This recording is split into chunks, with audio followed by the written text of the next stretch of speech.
खुदावंद के मीठे और क़ुद्दूस और बाबरकत नाम में आप सबको सलाम। मेरा नाम पास्टर इमानुएल याकूब है। बहुत अरसे से मेरे दिल में ख्वाहिश थी कि मैं कोई ऐसा मौका ढूंढ रहा था कि कोई ऐसी मैं अपनी गवाही को रिकॉर्ड करवा सकूं। तो आज मेरे भाई रॉकी दिलावर, जिनका ताल्लुक़ कराची से है, और उन्होंने ये मुमकिन किया कि मैं अपनी गवाही को आपके दरमियान में शेयर कर सकूं और इस वीडियो को बना सकूं। और भाई रॉकी का मैं बहुत दिल से शुक्रगुज़ार हूं कि उन्होंने इस काम को करने में मेरी मदद की है। और मेरा ताल्लुक़ डिंगा शहर से है और मेरी पैदाइश जो है वो रिसालपुर में 1982 में हुई। और पैदाइश के बाद फिर हम डिंगा में आ गए और डिंगा में मेरे वालिदैन माली तौर पर इस कंडीशन में ना थे कि हमें पढ़ा सकें। फिर भी हम गवर्नमेंट स्कूल में पढ़कर तो हम सरगोदा कैथलिक स्कूल में चले गए। सरगोदा कैथलिक स्कूल में जाकर फिर हमने मैट्रिक तक अपनी तालीम को कंप्लीट किया। और उसके बाद मेरे वालिद की ख्वाहिश थी कि मैं खिदमत में आ जाऊं, तो मेरे वालिद साहब ने मुझे ओएम टीम में भेज दिया। और ओएम टीम में भेजने से पहले ही जिस साल मुझे भेजना था उस साल में ही मेरी अपेंडिक्स फट गई और डॉक्टरों ने मुझे लाइलाज करार दे दिया गया। और डॉक्टर ने कहा कि इमानुएल नहीं बचेगा। तो मैंने जब ऑपरेशन के लिए मैं स्ट्रेचर पर चढ़ा तो मैंने दुआ की कि खुदावंद, अगर तू मुझे बचाएगा तो मैं तेरी खिदमत करूँगा, मैं तेरे जलाल के लिए काम करूँगा, मैं तेरे अरशाद आज़म की तकमील के लिए काम करूँगा। तो इस तरह से खुदा ने मेरी ज़िंदगी में ये बहुत बड़ा मौजज़ा किया और मुझे मौत के मुँह से छुड़ाया, बचाया, मखलिसी दी और आज मैं आपके दरमियान में हूँ। और फिर इसके बाद मैं ओएम टीम में चला गया और पाकिस्तान के तमाम शहरों में, सूबों में मैंने ओएम के साथ मुख्तलिफ़ टीमों को लीड किया एज आ लीडर। और ट्रैवलिंग टीम को हमने किया। और ट्रैवलिंग टीम में भाई अनवर जो मेरे बहुत दिल के नज़दीक थे, और भाई वुल्फ गैंग जो मेरे दिल के बहुत नज़दीक थे, और उनकी वसातत से और भाई विक्टर लाल की वसातत से फिर मैं ओएम में मैंने बहुत अरसा काम किया। और मैं कहता हूँ कि आज अगर मैं हूँ तो ओएम की बुनियाद की वजह से हूँ। आज मैं अगर खिदमत में हूँ तो ओएम टीम की वजह से खिदमत में आया और ओएम टीम ने मेरा बहुत साथ दिया।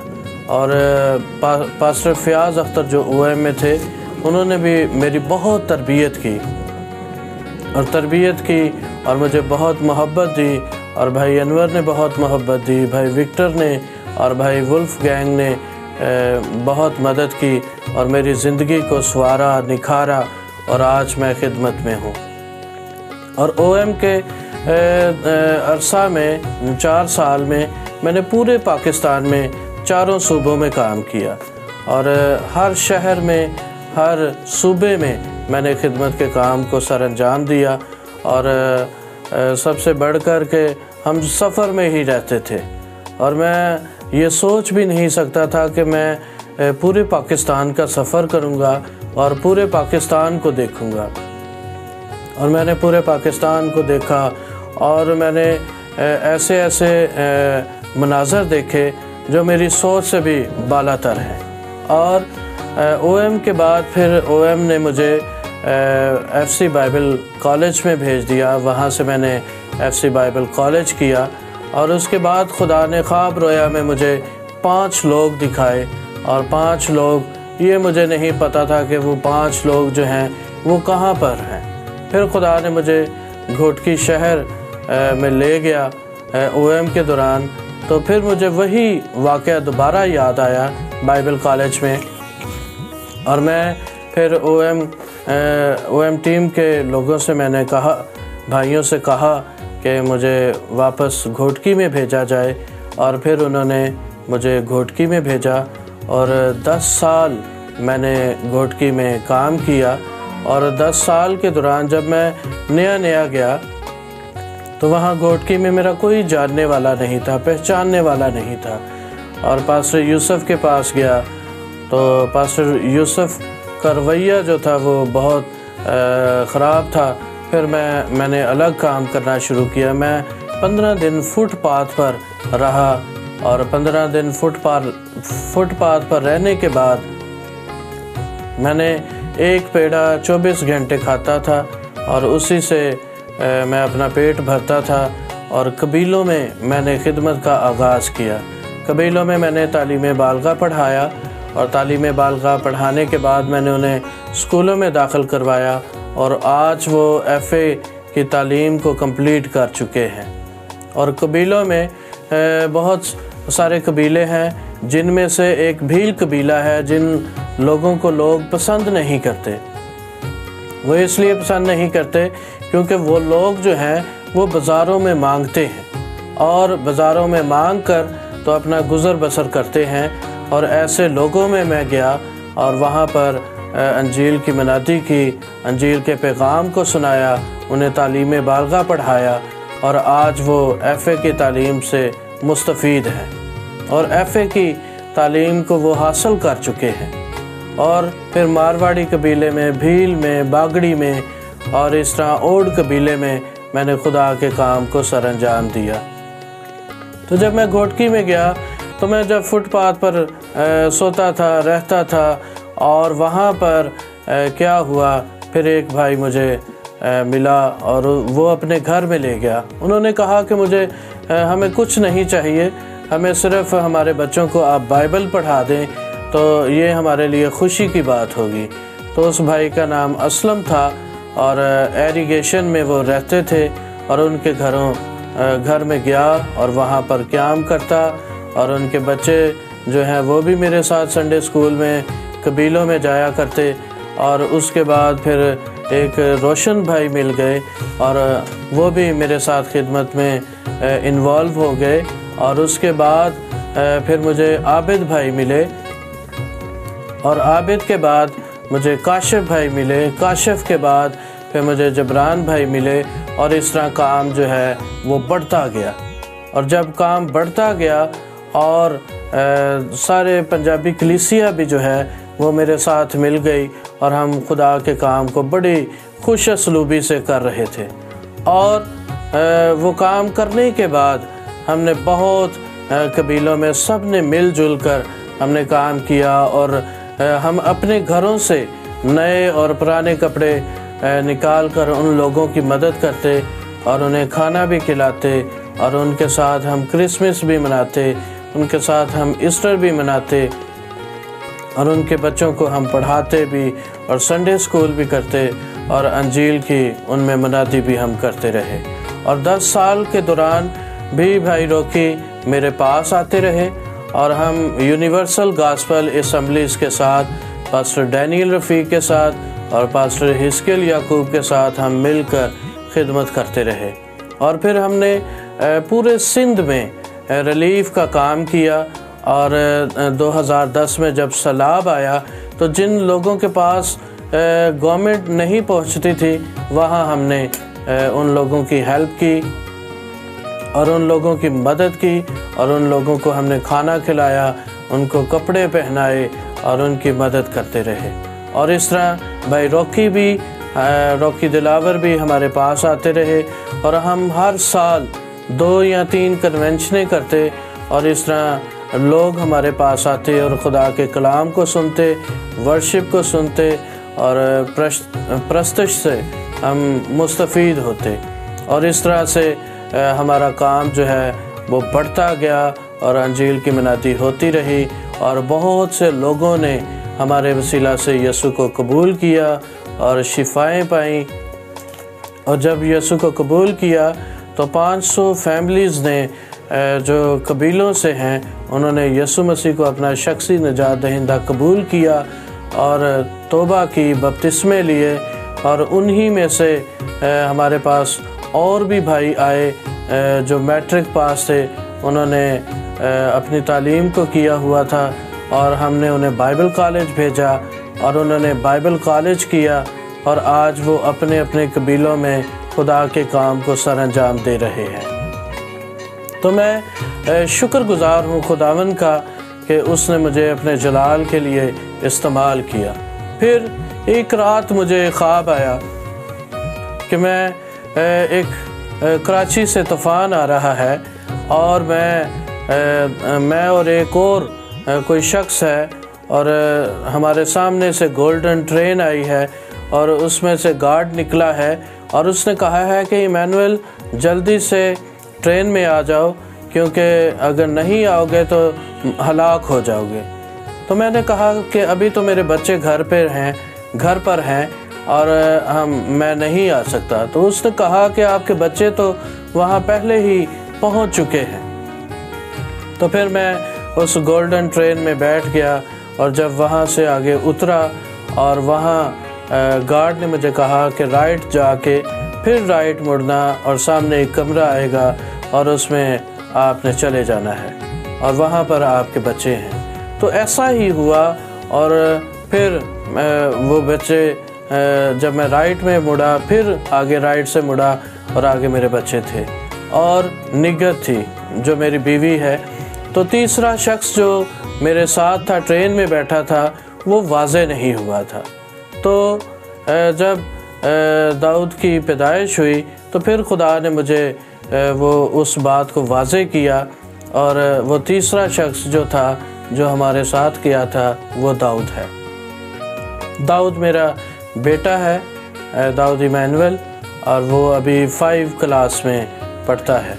और फिर जब ये ख्वाब आया तो उसके बाद फिर मैंने और मेरी बीवी निगहत ने हम दोनों ने हाथों पर हाथ रखकर दुआ की कि खुदावन ये ख्वाब क्यों आया है, तो क्या खुदा हमें यहाँ से घोटकी से निकालना चाहता है या घोटकी से कहीं और आगे लेकर जाना चाहता है। फिर हमने दुआ करना शुरू की और फिर एक दिन फिर दोबारा ख्वाब आया। फिर हमने कहा कि ये खुदा की कोई मर्ज़ी है कि हम इस इलाके से आगे दूसरे इलाके की तरफ ट्रांसफ़र हो जाएं, चले जाएं। ऐसे ही फिर हमें भाई पास्टर सजाद जो गिलगित में रहते हैं उन्होंने कॉल की और उन्होंने कहा कि इमैनुअल खुदा ने मुझे कहा है कि आप हमारे पास आ जाएं। तो मैंने कहा अच्छा, अगर खुदा ने कहा है तो फिर हम आ जाएंगे। पर फिर भी हम दुआ करते रहे। पहले तो मैंने उन्हें इनकार कर दिया, मैंने कहा खुदा ने मुझे तो नहीं कहा। तो फिर 6 माह दुआ करने के बाद फिर जब ख्वाब आया और फिर हमने कहा ठीक है कि हम गिलगित में आएंगे। और इसके बाद निगहत जो है वो पहले ही फैसलाबाद में चली गई और फिर बाद में मैं आया और दाऊद और निगहत वहाँ पर थे और मैं बाद में आया। तो फिर मैंने महसूस किया कि जो गोल्डन ट्रेन में गार्ड था उसने कहा था कि आपके बीवी बच्चे पहले ही वहाँ पहुँच चुके हैं और आप आ जाओ। तो पहले वो गए और फिर बाद में मैं आया और इसी तरह पहले गिलगित में मैं चला गया और बाद में निगहत और दाऊद वहाँ पर पहुँचे। और इसी तरह से फिर गिलगित में हमने हॉस्टल के काम को सरअंजाम देना शुरू कर दिया और वहाँ पर 45 बच्चे थे, बच्चियाँ थीं और जिनमें हमने खिदमत का वहाँ से दोबारा से आगाज़ किया।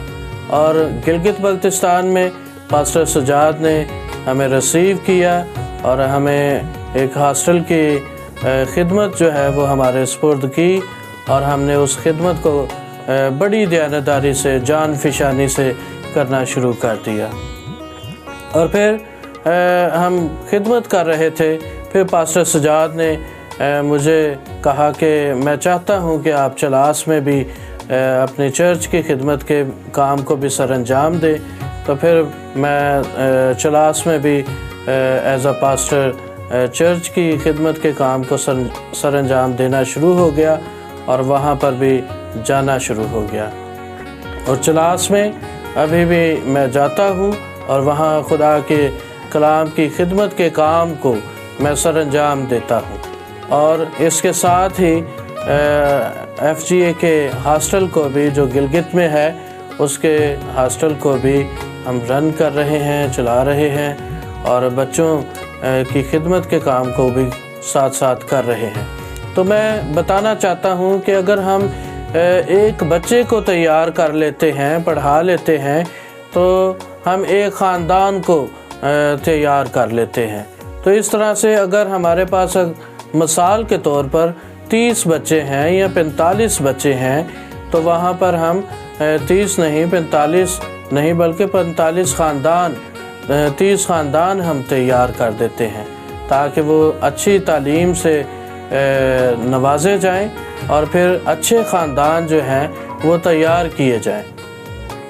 तो फिर अरसा 11 साल से हम गिलगित बल्तिस्तान में इस खिदमत के काम को सरअंजाम दे रहे हैं और मैं भाई रॉकी का शुक्रगुज़ार हूँ कि उन्होंने ये मौका मुझे फ़राहम किया है कि मैं अपनी गवाही को इस अंदाज से बयान कर सकूं कि तमाम मेरे फ्रेंड्स जो हैं वो इस गवाही को सुन सकें और अपनी ज़िंदगियों को और आगे बढ़ा सकें, क्योंकि ज़िंदगी में ऐसे भी उतार चढ़ाव आ जाते हैं जिससे बंदा जो है, इंसान जो है वो बदज़न हो जाता है।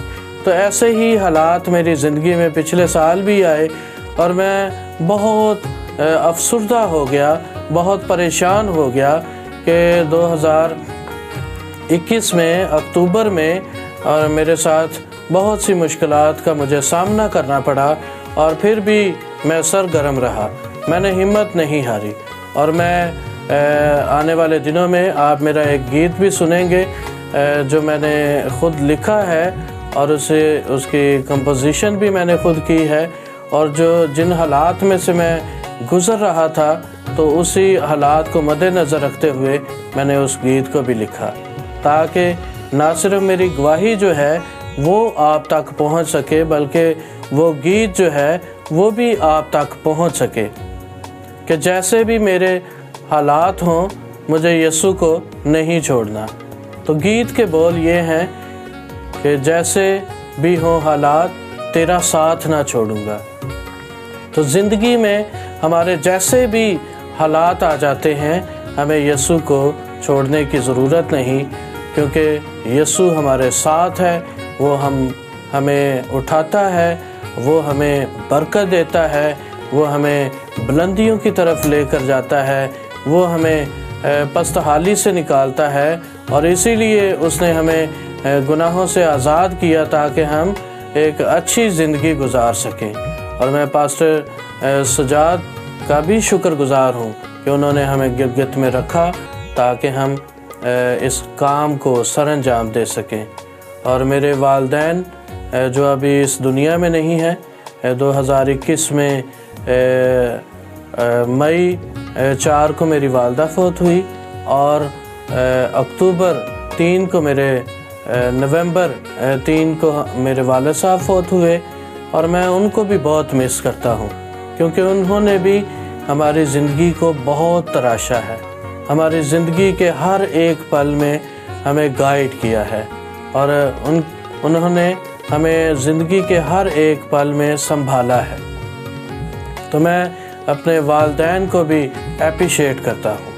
और भाई रॉकी दिलावर का, जिनका ताल्लुक़ कराची से है, उनका भी तहे दिल से शुक्रगुज़ार हूँ कि ये मेरी पूरी गवाही को रिकॉर्ड करने में उन्होंने बहुत मेरी मदद की है, रहनुमाई की है और इस काम को सरअंजाम दिया है। आप सबको मेरी तरफ़ से, मेरे ख़ानदान की तरफ़ से सलाम। तो मैं ये भी बयान करना चाहता हूँ कि घोटकी जो छोटा सा एक सिंध का एरिया है, ज़िला है, और उसमें रहते हुए हमने बहुत सा काम किया और बहुत सी कन्वेंशनें की। और कन्वेंशनों में मैंने भाई रॉकी दिलावर और उनकी पूरी टीम को इनवाइट करते रहे। वो बेलौस वहाँ पर ख़िदमत करते रहे और अपने पैसे लगाकर और मेरे साथ वो ख़िदमत में शामिल होते रहे। और उनके साथ भाई थॉमस और गिलबर्ट और हारून और जॉनी बाबा और स्टीव और फ्रेज़र, ये उनकी सारी टीम थी। जो मेरे पास हर साल 2-3 दफ़ा अपने पैसे लगाकर तो खिदमत करते थे।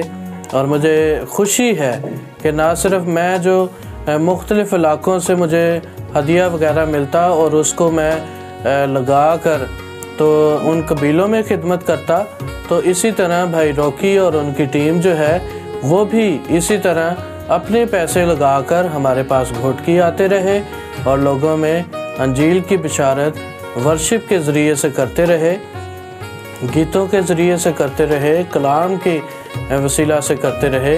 और इसी तरह भाई एरिक सर्वर जिनका ताल्लुक़ कराची से है वो हमारे पास आते रहे।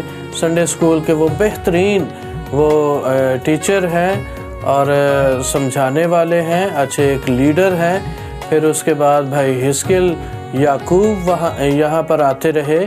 और उसके अलावा भाई मजीद मसीह, आपको पता है कि भाई मजीद भी बहुत मसरूफ़ हस्ती हैं और भाई मजीद मसीह हमारे पास 4 दिन वो खुदा की खिदमत के काम को सरअंजाम देकर गए। और इसी तरह पास्टर डैनियल रफ़ीक भी हमारे पास आते रहे। और इसके अलावा भाई जॉनसन कंडारा जिनका ताल्लुक़ कराची से था और आज वो इस दुनिया में नहीं है, बेशक वो हमारे पास घोटकी भी आते रहे। और जब मैं गिलगित चला गया तो वहाँ भी वो 3 दिन की कन्वेंशन में चर्च की सालगिरह में वो वहाँ पर प्रस्तुत करके आए और लोगों ने बहुत सराहा। और आज भी भाई जॉनसन कंडारे को वहाँ पर गिलगित में लोग बहुत अच्छे लफ्ज़ों में बहुत याद करते हैं, बेशक वो इस दुनिया में नहीं है। और इसी तरह और भी बहुत से लोग हमारे पास घोटकी में प्रस्तुत के लिए आते रहे, कलाम सुनाने के लिए आते रहे और बहुत हमने काम किया है। और आज घोटकी में ऐसा काम नहीं है और लोग कहते हैं कि जैसा काम पहले था घोटकी में वैसा काम आज तक नहीं हो सका। और आज घोटकी में ऐसा काम नहीं है। और मैं खुदा का शुक्रगुज़ार हूँ कि खुदा ने हमें भाई रॉकी को, भाई विक्टर, भाई हिस्किल याकूब को, भाई डैनियल रफ़ीक को, एरिक सर्वर को, जॉनसन कंडारे को, भाई मजीद मसीह को भरपूर इस्तेमाल किया। और पाकिस्तान के बहुत से परस्तार जो हैं वो घोटकी ज़िले में आकर खुदा की प्रस्तुत करके और वापस गए हुए हैं और आज भी उनका नाम घोटकी ज़िले में जाना जाता है। और इसके अलावा भाई जॉनसन कंडारा गिलगित में भी 2016 में गए और वहाँ पर खुदा की खिदमत के काम को सरअंजाम देकर आए और आज भी हम उन्हें याद करते हैं। और हमारी तीनों की बहुत अच्छी जोड़ी थी, मेरी, भाई रॉकी दिलावर की और भाई जॉनसन की, और हम में बहुत प्यार था और हमने बहुत काम किया। और इसी तरह हम इसी काम को आगे जारी व सारी रखेंगे। भाई रॉकी जो मेरे बड़े भाई हैं, भाई अनवर जो हैं, जो जिनका ताल्लुक़ OM से है, वो भी मेरे बड़े भाई हैं और आज हम सब मिलकर और काम कर रहे हैं।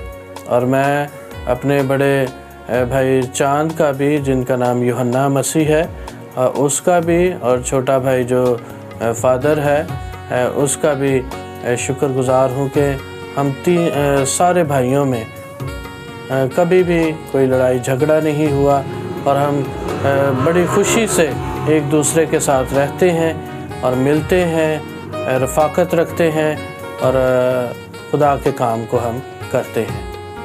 आमीन।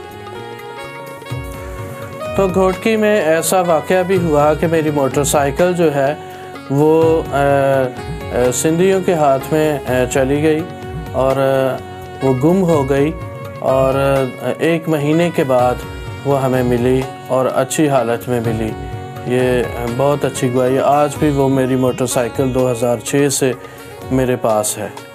तो मैं ये भी बताना चाहता हूँ कि मुझे बचपन से गाने का बहुत शौक़ था और मैं गवर्नमेंट स्कूल में नज़में और गाने बहुत गाया करता था और मेरे वालिद साहब की ये ख्वाहिश थी कि मैं अच्छा गाने वाला बनूं और मसीही गीत गाऊं।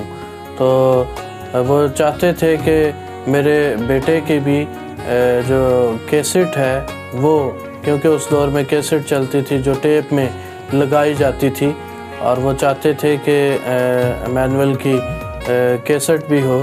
तो इसी तरह खुदा ने मुझे अपने जलाल के लिए इस्तेमाल किया और मैं हारमोनियम बजा भाई अनवर से मैंने हारमोनियम सीखा। और ट्रैवलिंग टीम में जब हम हुआ करते थे तो भाई अनवर से मैंने हारमोनियम सीखा और गाना सीखा। और जब मैं प्रोफेशनल तौर पर मैंने गाना शुरू किया तो भाई अनवर ने ही मुझे इस काम में इन्वॉल्व किया और उन्होंने मेरे बहुत सारे गीत जो हैं वो रिकॉर्ड करवाए। और अभी भाई रॉकी जो हैं वो भी इसी काम को कर रहे हैं और आज भी हमने गीत शूट किए हैं और ऑडियो भी हम कर रहे हैं और इस गवाही को भी हमने ऐड किया है ताकि लोग जो हैं वो मेरी गवाही को भी सुनकर और बरकत हासिल कर सकें। और मेरे अभी YouTube पे बहुत सारे गीत हैं, आप उन्हें सुन सकते हैं। और इन सारी काविशों के पीछे भाई अनवर और भाई रॉकी दिलावर का हाथ है कि मैं आज इस फील्ड में भी हूँ और खुदा के प्रस्तिश को खुदा के लोगों तक पहुँचाने की कोशिश में लगा हूँ। तो आप ज़रूर मेरे लिए दुआ करें ताकि मैं और ज़्यादा अच्छे से अच्छे गीत आपको सुना सकूं। और मैंने ख़ुद भी गीत लिखे हैं, कंपोजिशन भी ख़ुद बनाई है। और आप YouTube पे इमैनुअल याकूब ऑफिशियल के नाम से मेरे चैनल को देख सकते हैं, लाइक कर सकते हैं, सब्सक्राइब कर सकते हैं और गीतों को और मैसेजेस को सुन सकते हैं। आमीन। मैं खुदावंद का शुक्रगुज़ार हूँ कि खुदावंद ने मुझे बहुत अच्छी बीवी बख्शी है और बीवी का नाम निगहत इमैनुअल है जिसका ताल्लुक़ फैसलाबाद से है। और फैसलाबाद में उसके 4 बहनें और 2 भाई हैं। और इसके अलावा उनके चाचू लोग जो हैं वो भी FG के पास्टर हैं और सारे बहुत अच्छा गाते हैं, बजाते हैं। और निगहत जो है वो भी अच्छा तबला बजाती है और चर्च के काम को भी सरअंजाम देती है। और FG बाइबल कॉलेज से उन्होंने सेमिनरी भी की है और खुदा के कलाम को वो लोगों तक पहुंचाते हैं। मेरी मिसेस जिसका ताल्लुक़ FG चर्च से है और उसने FG बाइबल कॉलेज किया है, वो सिलाई सेंटर गिलगित में सिलाई भी करती है और गिलगित चर्च की शॉप को भी वो चलाते हैं। और गर्ल्स हॉस्टल की वो इंचार्ज भी है। मेरा छोटा भाई जो है वो कैथलिक फादर है, मेरे से छोटा जो है, तो मेरे से बड़ा जो है वो मैकेनिक है, गाड़ियों का काम करते हैं।